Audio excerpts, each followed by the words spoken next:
उन्हाळ्याच्या सुट्ट्या सुरू झालेल्या आहेत आणि त्याचमध्ये मुंबईतून आपल्या गावाकडे जाणाऱ्या नागरिकांची संख्या देखील मोठी आहे. तसेच महाराष्ट्रातून इतर राज्यात जाणाऱ्या प्रवाशांची संख्या देखील मोठी आहे. महाराष्ट्रामध्ये अनेक राज्यातून लोक आहेत ते व्यवसायासाठी इथे येत असतात, परंतु आता उन्हाळ्याच्या सुट्ट्या चालू झाल्या आहेत. त्यानंतर आता सध्या आपण पाहतोय ते म्हणजे कुर्ला टर्मिनस, लोकमान्य टिळक कुर्ला टर्मिनस या ठिकाणी मोठी नागरिकांची गर्दी आहे ती सध्या पाहायला मिळते. आज मेगा ब्लॉक देखील आहे आणि मेगा ब्लॉक असल्या कारणामुळे अनेक गाड्यांचा वेळापत्रकात देखील बदल करण्यात आलेले आहे. त्यामुळे देखील ही मोठी गर्दी आहे ती सध्या पाहायला मिळते. कुर्ला टर्मिनसच्या बाहेर आपण आहोत आणि कुर्ला टर्मिनसच्या बाहेरून आपल्याला हे सर्व दृश्य आहेत ती पाहायला मिळत आहेत.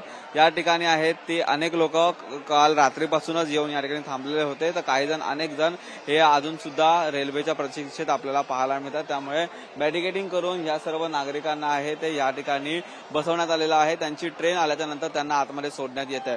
आज सकाळीच आपण पाहिलं तर मोठी गर्दी आहे ती या कुर्ला टर्मिनसच्या एका ब्रिजवरती झाल्याचं देखील पाहायला मिळत होतं. ही सर्व गर्दी एकाच ठिकाणाहून या प्लॅटफॉर्मवरती जात असल्या कारणामुळे गर्दी सध्या होत आहे.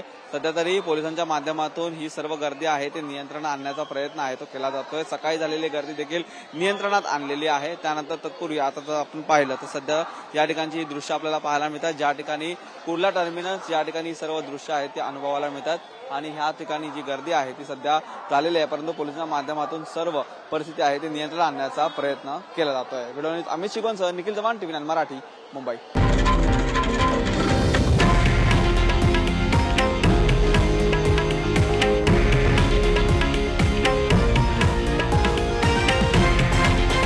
हे आहे देशातील नंबर 1 न्यूज नेटवर्क आणि आपण पाहत आहात TV9 मराठी, एकमेव.